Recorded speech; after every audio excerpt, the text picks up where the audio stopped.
This is Working with Feeling. I'm Oren Shai.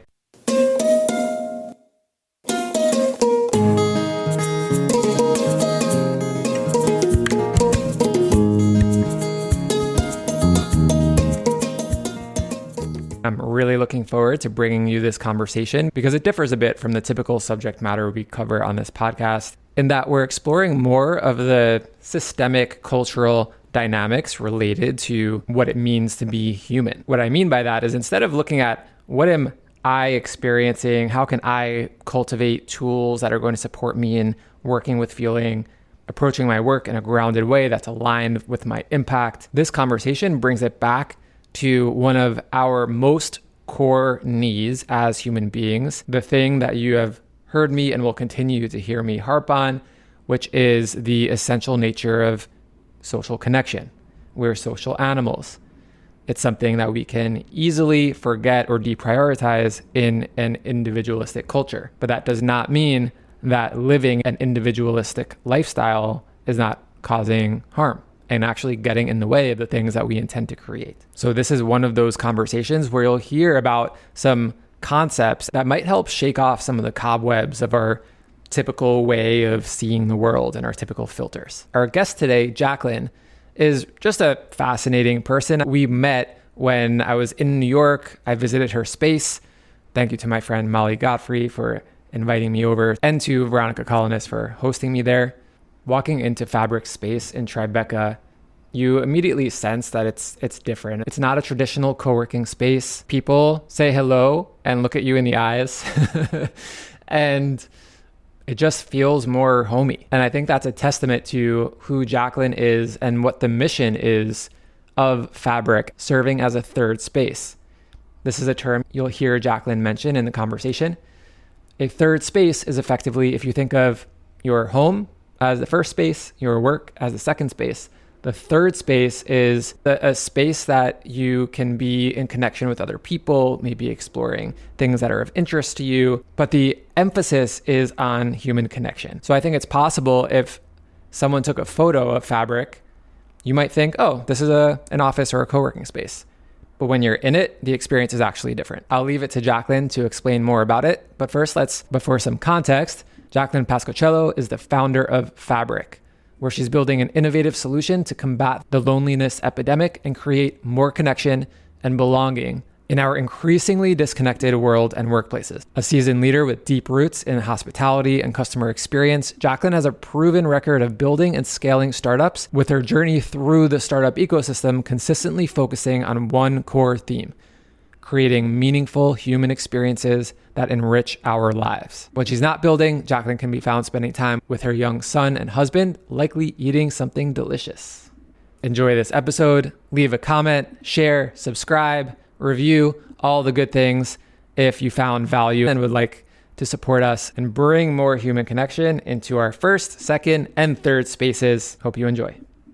Well, first thing, as we get into it too, I wanted to tell you, I really appreciate your openness to let's get it into a conversation. We had a very brief conversation in person, but there is that, I feel like there's that immediate sense when somebody has this shared appreciation or maybe shared prioritization of human connection. You can tell right off the bat. To be fair, we were meeting in your space at Fabrik, which is built from the ground up around facilitating connection in that way. But I do feel like there's a sense that you get when you interact with somebody who really makes an effort to be present and to bring a sense of curiosity to that interaction. So I think that could actually be a fun place to start is before we even get into the bigger picture conversation, when it comes to connection at that kind of micro human to human level, what is it about that experience that you feel is supportive of doing your best work, being who you intend to be in the world, and something that is so core to who you are and what you value? Yeah, no, I love this conversation, and I was so happy to meet you. And I remember the morning that I did, because you're right, it was a really brief conversation, but it kind of set the tone for my day. And it was because I ran into you. You were clearly someone who was super open. We were able to have this really wonderful, like brief, kind of off the cuff conversation. And that's an inherent value for me as a person, right? Like I value people, I value connection. It's what gives me energy. So like that conversation with you set my energy tone for the day, which was super, like, vibrating on really high levels. I was at Fabrik, and that was a really wonderful day. And every, time I spend at Fabrik often is because there's so many people around. But something that I think about a lot, as someone who struggled, during the pandemic, let's say, where you're not really around people in real life all the time, something that I learned from that experience is that connection can mean so many things for so many different people, but kind of at big picture, it's not really like your first degree connections that make this monumental difference, like in your life and in your day. Like, during the pandemic, I still saw my boyfriend, now husband. I still saw my sister. I still saw those people that, are core to kind of my foundation. But what I was really missing was the ability to have these kind of serendipitous, spontaneous interactions like the one I had with you. It's the second and the third degree connections that really make this like shift happen, for all of us. And it could be the kind of quick conversation you have with your barista in the morning when you're ordering your coffee, or it could be the conversation you have with, a random stranger on the subway. Those things fill us up, like they fill up your cup. It's how, and that goes for everyone. Extrovert, introvert, it's the people around us that make this kind of monumental difference to your mood and your general well-being. So, I mean, I think about it a lot. Yeah, and you're bringing up something that I don't think I've thought about in this way, which is you have your, let's say, your inner circle of relationships, your deepest connections in your Yeah. life, which of course we're going to pay a lot of attention to the importance there. And these things are incredibly important. And then there's also this kind of outer ring of connections that can be very surface, very transactional in nature, or they can Yeah. actually be quite fulfilling and interesting and even inspiring and sparking things within us. And for sure, energizing. And this is Yeah. something that I think in a very, especially if we have a fast paced orientation, we're Yeah. up to a lot of different things. For those of us who live in cities, forget it. You can't even, you have to be really selective about when you open for those kinds of connections because it's just too much Yeah. happening. But being intentional about how am I engaging that outer ring, let's say, the quicker, more fleeting connections is something that I know I haven't thought much about in terms of how much that can give us. Yeah, it really can. And I kind of test it every day. Again, I'm someone who thinks about this a lot. Not everybody does, and that's totally normal and fine. But I test it all the time. Like, when I show up, the days where I work from, a place with other people on my way there, on my commute, I'll test it with, I go to the same coffee shop all the time.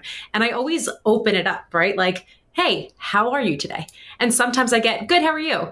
And sometimes I get, not that good. And then I get like a story or I get something. And then that's like an opportunity to find those kind of shared little tiny pieces, where you can either learn or you can kind of expand on that conversation. And then I love when that happens because, hopefully, and most often I'll see that person again. And then you have this point of connection that you can build on. And that's how oftentimes, sometimes they stay second and third degree connections, but sometimes those become relationships. They become friendships. They become people that, you go a level deeper. And if you think about your first and second degree connections, outside of your blood family, like they all start like that. So it's interesting, like how much really can come, like the possibilities are kind of endless. As you were speaking about the second and third degree and the varying connections and what can happen as a result of them, what I'm seeing in my mind is neural circuitry and how when we are engaging with novel things and having novel interactions, there's a lot of benefit to the connections that can be made neurologically speaking. And Yeah. it's something we I think there's a lot of conversation around, taking in novel information, expanding the way you're thinking about a given problem, or what is the space that you're working within, let's say. But we don't so much, or I don't hear this often spoken about in a more relational capacity, where novel interactions and actually investing and having these interactions that you don't know where it's going to go. It might not be directly applicable to something that you care about or are working on, but it does still have value in terms of making connections within us. It's funny because this to me brings up, it kind of takes us in a different direction, because the reason, in my opinion, why we're not seeking those out is because the same thing happens in your brain when you're scrolling on Instagram. Like, you get this hit of dopamine, right? Like every time you get a like or a ping or a DM or something, Instagram, LinkedIn, TikTok, whatever it is you want to use. I'm a millennial, so I've never even opened TikTok, but like an older one. But to me, that's kind of like what scares me a little bit, because we're replacing, and I think it scares a lot of people, we're replacing the need almost for that in real life hit of connection that kind of triggers that same thing in your brain from a connection level with the screens, and just your ability to find, certain things that maybe pique your interest, and you can kind of dig a little bit deeper, but oftentimes you don't, right? Because you want that other hit. So you just keep going, something new, something new, something new. So I think, it's possible that that's just a replacement for what you feel when you meet new people. Yeah, I do see that in terms of a way that many of us maybe are unconsciously using those types of technologies. And we all know that nothing can actually replace direct human to human connection. We also know that what the algorithm, whichever algorithm it is surfacing to us, is not actually going to serve expanding our experience meaningfully, especially over time as the algorithm learns how to effectively manipulate our emotions and buying decisions.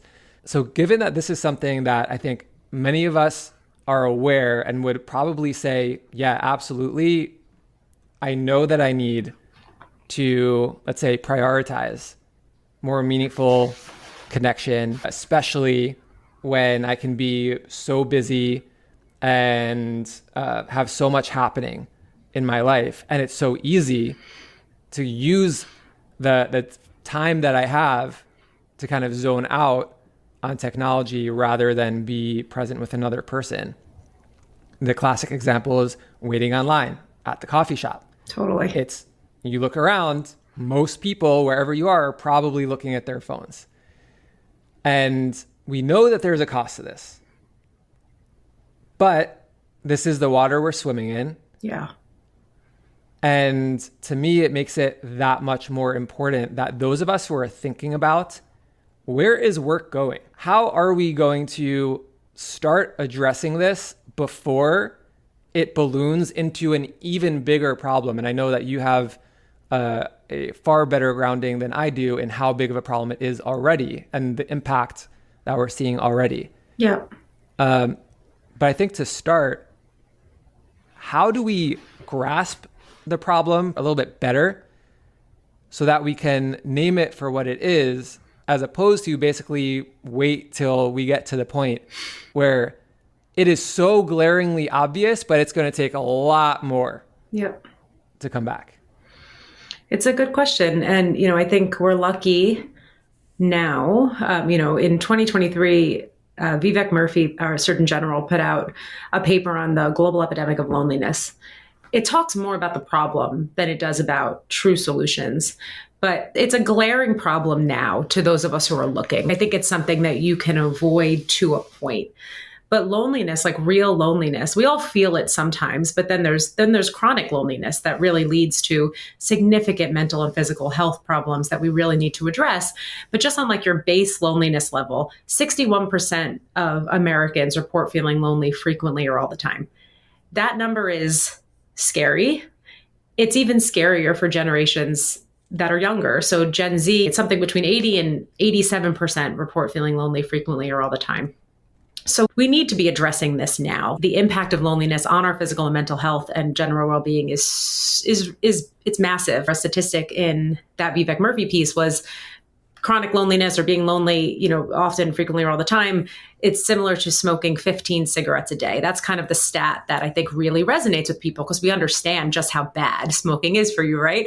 It's hard to quantify how bad not being connected to other people is until you kind of see it.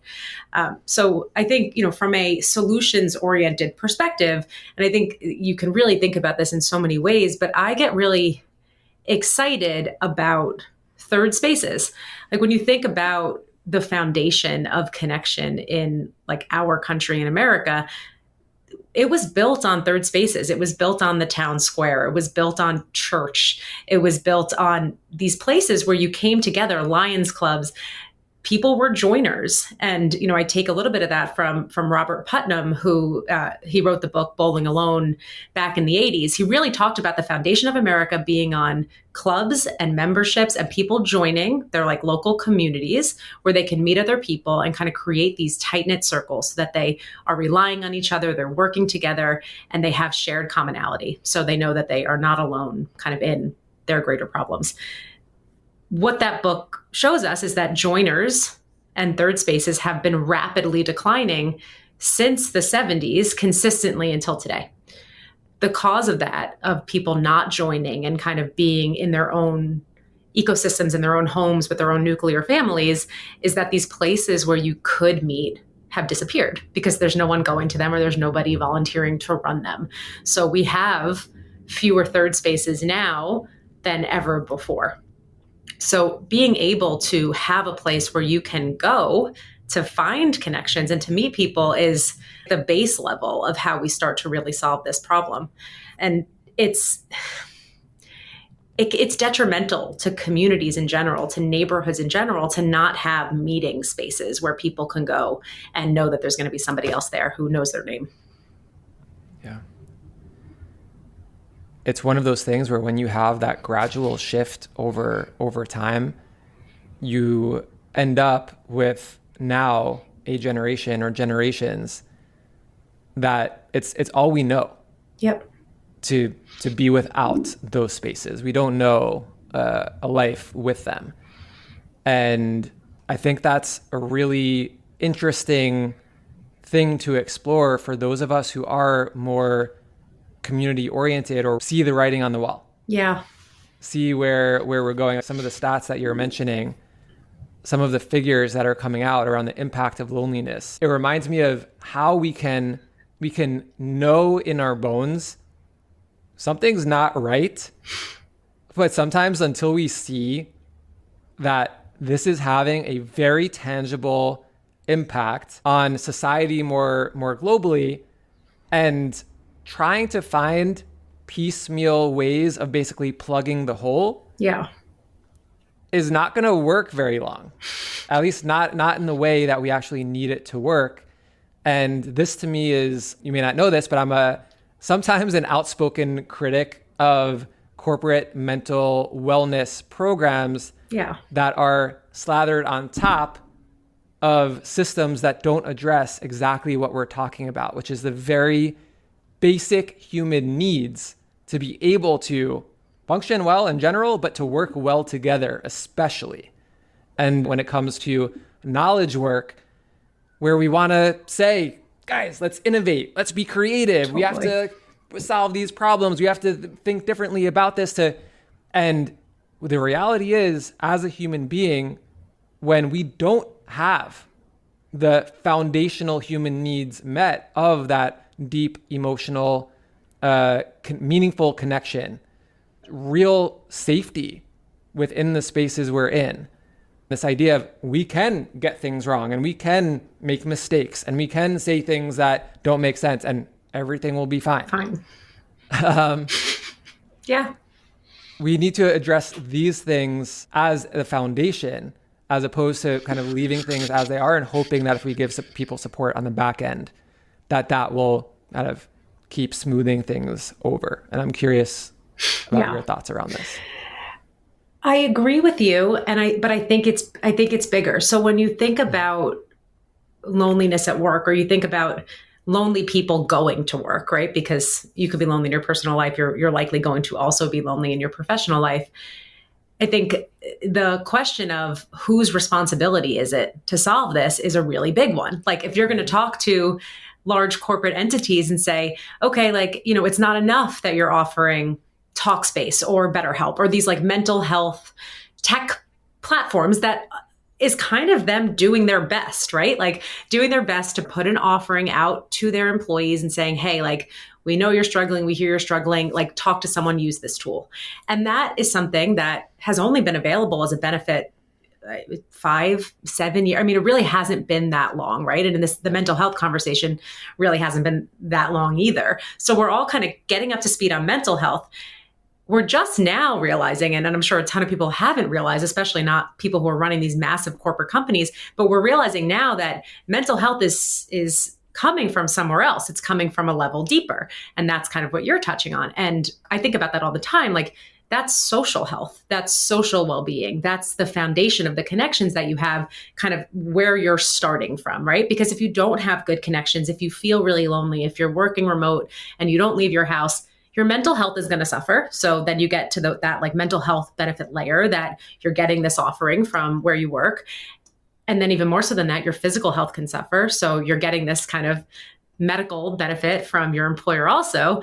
But asking them, and I say them, like talking about, big corporate companies, but when you really think about that and hone in on it, you're talking about like one person. You're talking about a head of people or a CHRO or someone focused on culture. And we're saying to them, hey, figure this out for your employees. Like, figure out how to solve this $154 billion problem of workforce loneliness that's impacting everything you said: innovation, creativity, productivity, retention, turnover.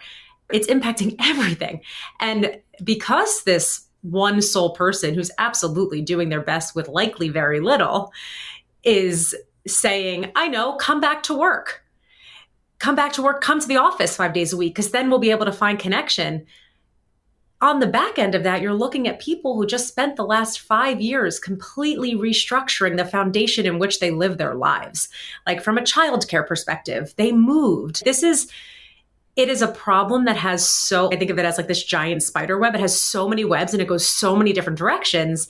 Like I have to, in my head, I'm like, whose responsibility is it to fix? And then it's a hard question to answer. Yeah, it is a hard question. And I think where I go, and I'd be curious if you think differently about this, but what I think about is as an organization. So my background's in organizational development. I've worked a lot in organizational change, and you are exploring these questions at the executive level of what are the ways that we need to adjust the structures, the systems in place in order to support people in doing their best work. Yep.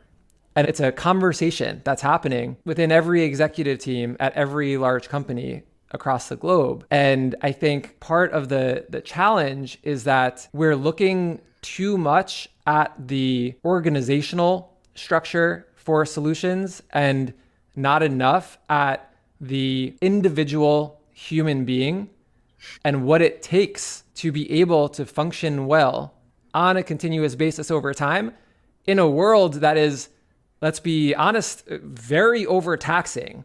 Yeah. It's a lot that people are needing to process, and then to be able to be present at work, especially if there's that missing underlying layer of connection that is needed to support us being present throughout our lives. And one of the things that I think is so valuable about the way that I've seen Fabrik frame the potential here is bringing it back to that very human experience where in order to address the macro, we have to first understand what's happening right here within the individual. And why is it that there are such simple, really, ways of addressing this that we haven't really integrated into our way of addressing this problem at scale? And I'm curious what that brings up for you. To me, it brings up that it is a whole other job. That it is something that is such a massive problem. And I didn't realize your background in kind of organizational structure and I think that I find that just so fascinating when it comes to thinking about this from like a top down level at larger companies. Like obviously I'm building Fabrik. We're a tiny team, right? There's 4 of us. So when we think about like our overall social, physical, mental well-being, this is something we think about all the time. And it's really easy to manage because there's only 4 of us. So we kind of do these check-ins. We make sure that we connect. And I've worked on small teams for the majority of my career. So I've been really lucky, right? Like I've always had people who've kind of been looking after me or kind of making sure that I'm doing okay in kind of all facets. And that's not something that many people can say. Many people work at really large scale organizations. So when I think about like if I were in that position, the position I'm in now, but really overseeing hundreds, if not thousands of people, when I say it's a whole other job, it's, I have all of these goals. I have all of these KPIs. I have all of these stakeholders. I have all these people that I'm answering to. And I know inherently that all of this is going to be made easier by making sure that the people that are helping me do that, the people that work here, that they're doing well, that they're fully as a whole person feeling good and solid and they have the foundation they need to do their best work. Like I inherently know that that's the missing piece, but it's really difficult to, I think, pick that apart and figure out where to start, because you have so many priorities. And while your employees might be your first one, it's really difficult to kind of drill that far down and come up with a solution that you yourself can build and maintain. So I think there's a lot of ways in which we could think about how do you outsource solutions like this? Like how do you find a solution to it that is a really good, meaningful one that you might not have to specifically manage yourself, or someone within the organization might have to manage yourself. Like at Fabrik, we're creating this network of third spaces for this same reason, to bring people together, be it at work or in their personal lives, come together, find connection, find belonging, be in the same space. What I've learned in doing this is that we are surrounded by people who are coming right now because they want to be connected to others. We still, myself included, it's a re-education about how to be in space with other people. It's, the tendency and the immediate instinct that I have when I walk into Fabrik, which is like the place I go to all the time that is a community space, is to open up my computer. It's to open up my computer and just start getting work done. Look, when I met you, I was on my computer sitting in Fabrik, where the point of that space is to meet other people. So it's about how do you get people to kind of shut the laptop? Not all the time, because this is modern day, but how can we, what do we have to incentivize people with to put the laptop down and focus on themselves, focus on learning and development, focus on meeting new people and talking about new things so that they have this enriched full life? That's a re-education in and of itself. And that kind of brings me back to third spaces, because I think that when we have more of them, when they become more commonplace, when they become something that isn't just a nice to have, like when it becomes as important as the gym, like your physical, until the third space or where you find connection is as important as your physical health. Like I think it's going to be it's an uphill battle of re-education, which just needs to happen. Yeah. I'm curious what your take is on the role of third spaces in facilitating what is effectively a reconnection to our social skills, social way of being that we've moved away from. I think it's about providing the space, like providing a space where there's inherent values that if you are walking into it, if this is a place where you go, that you hold the values of the space yourself.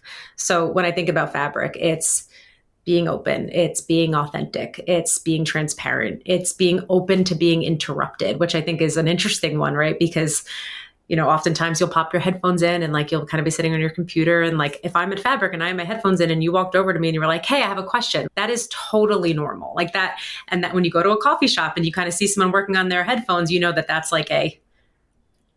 I'm not open to conversation. So it's about creating a space with values that the people in it share.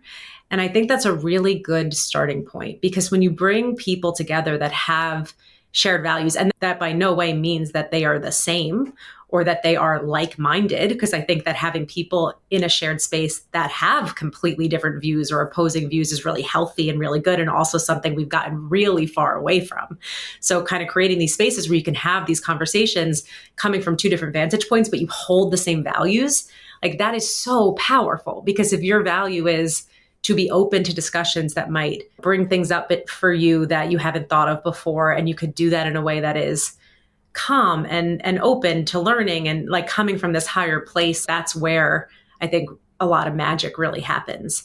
So for me at Fabrik, we just really, really lean on the values. Like this is a community space where you can come as a community builder, as someone seeking community, and you can create it, grow it, or find it here. And that is the role that we play, is kind of holding this safe space with those values and giving people the foundation to build on top of. There's something really meaningful to me in what you just shared around being in a space with people where you know that there's a shared intention there. And I think this is what sometimes gets in the way of whether it's a typical co-working space or an office where you might know the people or you've seen the people around. But I think we're very sensitive these days to each other, especially in certain cultures, around other people's space. And there's something really powerful to that I think you named there, which is if I'm in a space where I know that the people here have a similar intention that I do in being here, that can help bring down the wall. Yeah. And you said something earlier that, it isn't easy for people to walk into a space by themselves. There's a level of vulnerability that is necessary. And that's so hard. Like, you can put this whole calendar of programming together that kind of runs the gamut, that touches everyone's different interests. And I could go on this website and I could see that there's something happening that is so perfect and so core to what I believe in and who I am and what I want to learn. And I can still not go because I can still be nervous to walk into a physical space where I don't know anyone by myself. So how do you make these spaces warm enough, inviting enough, and make that feeling translate before you get there so that it's a safe space where you can come and you'll find like-minded people and you can be comfortable and you can be yourself? It's interesting because it's often the people who need it the most who will struggle the most to walk through that door. And that's something I think about all the time. Yeah. I can very much relate to that as someone who's more introverted in nature. Yeah, it can be very intimidating, even if, like you're saying, you're really interested in whatever the space is, and especially if that space or that event has existed for some time. People already know one another. How do you break in? Totally. And I think these are the kinds of things that when it comes to like that very human level of how to facilitate connection, that there seems to be more and more in the popular conversation around how do we facilitate belonging? How do we facilitate meaningful interactions? But I'd like to shift gears now to the more zoomed out perspective. And given the fact that you're immersed in this, where you see this going and what you see as potential avenues for organizations to potentially think about this problem differently and approach the solution in different ways. Where do you anticipate this will go? I believe this is a problem that will have to be solved. And to zoom out, it's still kind of staying in that same vein where I believe wholeheartedly that this will be solved by providing space for people to be together, to find connection and find belonging. I ultimately do believe that from a workplace level, there is going to be a level of responsibility that does fall on the employer to provide some social health benefit to really support people in feeling their best when they come to work. Something that I think is really important that we're not talking about enough is that there are ways to measure this also. And I think, right now we're measuring the problem. We're saying it's this massive number, that $154 billion number. Like, we're able to measure that because everyone sees it in their bottom line from a profitability perspective, productivity, retention, turnover, all those things we mentioned before. But we're not working hard enough to measure how people are feeling as a baseline, like what might actually be the feelings that they are having that are contributing to that bottom line number. And then ultimately, what can we put in place to solve it? And then how do we measure that that's actually working? So I think we've put a lot in place already, like we talked about earlier with mental health benefits from an employer perspective or an organizational level. Are we measuring the impact? Are we measuring I'm sure that some are, I'm sure a lot aren't. Like, are we measuring what percentage of our employees are opting into these benefits? Are we measuring how they're feeling when they're using them for a certain amount of time? And then are we able to utilize that data to help others, to help other people feel better than they're feeling? Or do we have a baseline? Do we know our employees enough to really understand what they need in order for this problem to be solved? So, you can't move what you can't measure. So we really believe in finding ways to do that. And at Fabrik, we created something we call it the CBI index, or the Connection and Belonging Index. And we use it, it's anonymous, but we try to get a baseline of how do you feel when you walk into the doors of Fabrik? And then we measure that over time. So it's kind of that same few questions every few months, because if we don't see you as a Fabrik member or someone who comes to Fabrik for gatherings feel better over time, like we are not meeting our mission of making an impact on the loneliness epidemic in a meaningful way. And something that we are doing would have to change. Because as you said, like I'm not here to build a co-working space. Like, I love them. I've built them before, but this is not what this is. And third spaces and co-working spaces, again, like in the modern age, they can come really close, and there's a really fine line that kind of changes what they are. So measuring that is just something that's really important to us. And when I think about it from like a much greater level, I mean it when I say it, that I think it's a really big problem to solve, and one that big companies, it'll be a stretch for them to solve it themselves. Mm-hmm. But I do think that providing a social health benefit like access to third spaces and being able to measure the impact of that, like the impact of programming, the impact of being able to go to a third space in the middle of the day or when you're off from work or on the weekends, and kind of making this a part of your daily life, like, is that really going to help long term? Like, really measuring that and making sure that it does, I think, is a place to start. And I will say, I've seen lately, some buildings, like, we're in New York City, so there's a lot of commercial buildings that Fabrik is in, or that we are in conversation with, that are trying to solve the problem. So it's interesting that it might not be on a company level, but buildings, like when you think about Class A buildings and amenity spaces, programming is becoming something that people are really talking about to drive people in the building together. And I think that's wonderful. So if you're lucky enough to work for someone who is in a building that has this amenity, that's fantastic. And I think it's really important that we all kind of feel good enough and excited enough to start going to these things. And if you don't have it available to you, finding ways to outsource it.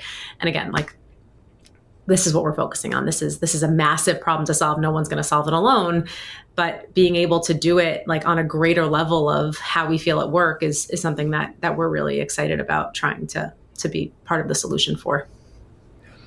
One thing, going back to the thinking about how do we spark this change at the systems level, touches upon what you brought up around being able to measure it.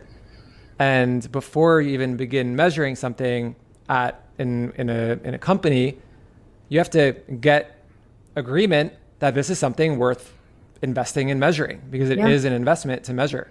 Yeah. And to me, part of what we're talking about in this conversation is a deepening of the understanding of when every large company especially, but even smaller companies now, are measuring an engagement. Mm-hmm. Employee engagement is an enormous space, as I'm sure you know. And part of what I believe has been slow to happen is an evolution in how we're relating to what is engagement, what actually helps us get a sense of engagement, where really what we're talking about is to what extent are the conditions being met that support people in doing great work over the long term. And we've been missing this very human element to it. I think the closest thing that I recall in engagement surveys is the classic question of how many close relationships do you have within the company?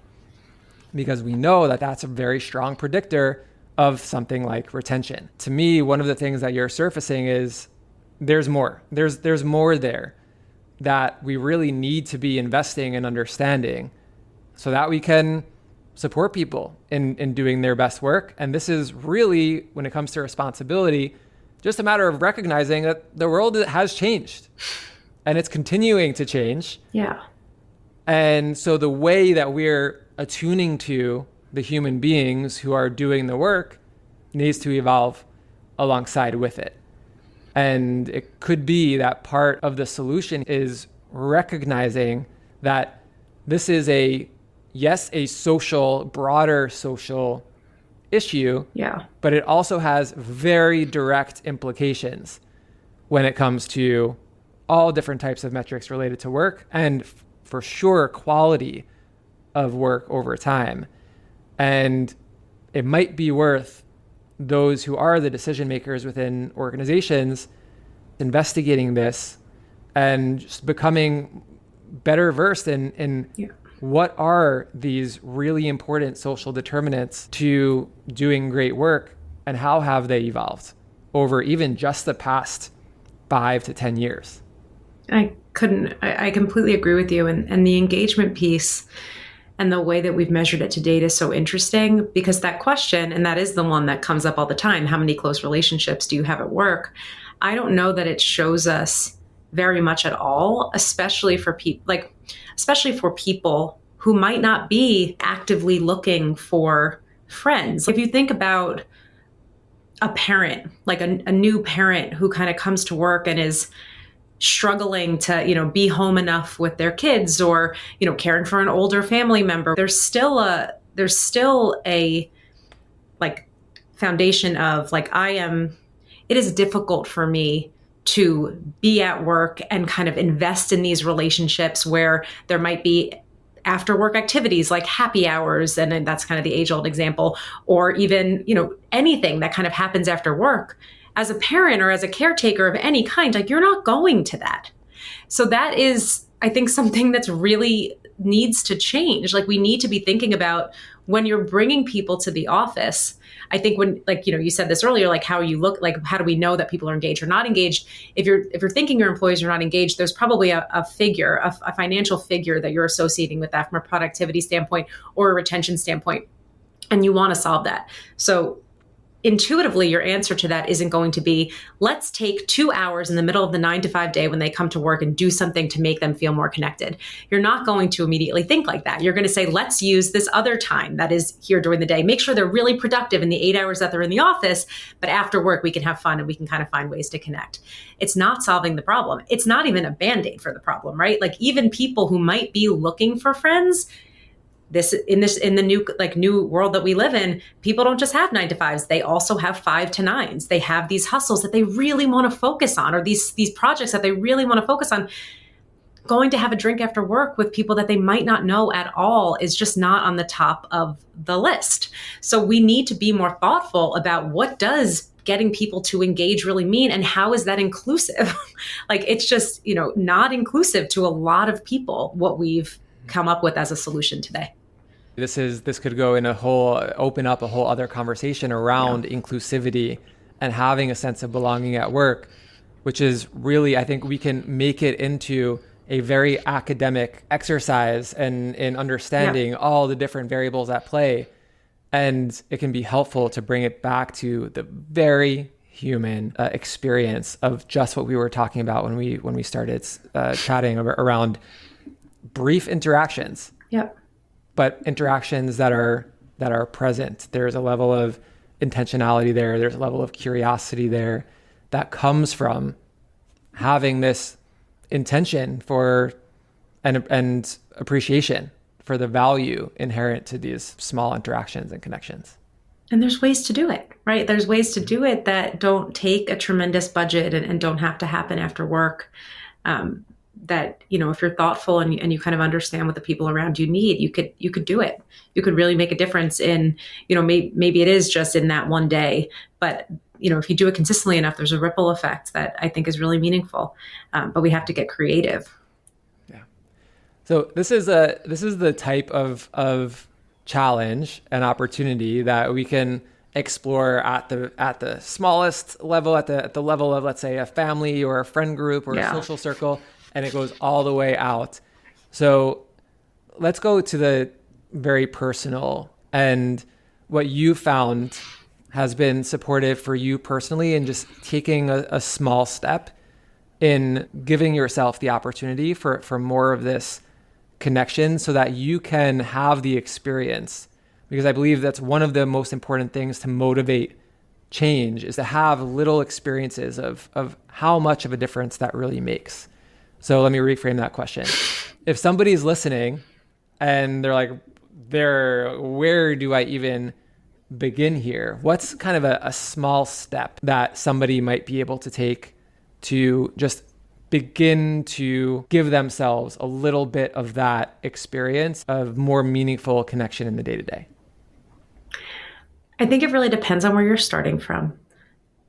Because something that's so small, that might not be like the gateway to that third degree connection, that I don't think a lot of us are doing, is just picking up the phone, like making a phone call, right? Like, let's say you are working from home. Let's say you're not ready to be vulnerable and take that step into a third space where you don't know anyone. Like, I think it's about taking stock of, when's the last time I had a lengthy conversation about something that wasn't surface level with the people in my life that I already know and love. I just had this conversation with one of my dearest, closest friends, and we're both new moms. Like, I felt like I hadn't spoken to her. I saw her all the time, but I felt like I hadn't spoken to her in months. And like, it was a conversation that, once we had it, of like, hey, like, this relationship is meaningful, and like, we need to work on it the same way you would work on a romantic relationship. Like that, I think the vulnerability in that conversation, but also the surfacing of it and realizing that it's something that's happening is something that we can do with a little bit of thought and a little bit of just taking stock of our relationships and seeing, like, what can I do to move the degree, just a teeny bit, to feel a bit more connected with the people in my life. And then when you're ready, I think stepping outside of your immediate first degree connections and starting to explore what second and third degree connections could look like is super fulfilling. I love that. Can you share this is the question that I ask every guest. Ooh. If you could share a practice that you have in your life that supports you in bringing this level of presence that is clearly important to you in your relationships, in your work, in general, within your life. What's something that you do? Could be a ritual, an activity, something that is supportive in that vein. This is very, very on target for, I think, you and your audience, but I just started working with a somatics coach, and it has completely changed like how I feel pretty much every day. And she has provided me with like rituals to start the day that are really different than the things I was doing. And they're making a pretty monumental shift in how I show up. Yeah, it's awesome. I mean, I wish someone would have told me a long time ago that it's all in your body.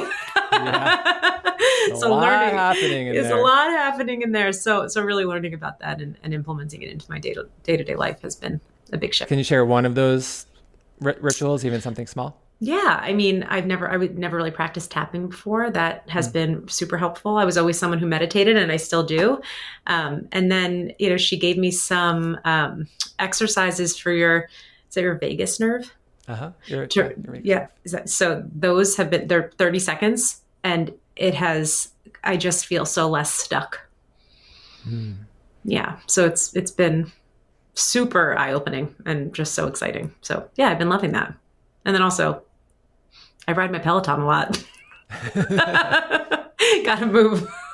Gotta get that blood pumping. Yeah, but yes, exactly. Tapping is a very simple, very accessible, so simple practice that can be incredibly helpful. Yeah, it's been really just also fascinating to learn about, because I didn't know much about it at all. So yeah, it's been cool. Amazing. Yeah. So Jaclyn, where can people learn more about you, about Fabrik, and connect with what it is that you're working on? Yeah, I'd love to tell anybody more. You could find Fabrik at joinfabrik.com. We have one location in Tribeca in New York City right now, and we're opening a second in Brooklyn in the next couple of months. So stay tuned for that. Fabrik Communities on Instagram. And I, in terms of social, I live on LinkedIn mostly. So that's where you could find me. Amazing. Thank you so much for being here. Thank you for having me. I hope this was helpful for you. Please share your feedback with me, find me on LinkedIn, and please leave a review. Share this with a friend. Let's bring more people into the conversation around working with feeling. At the root of all the growth, all the evolution we're going for? It starts with feeling.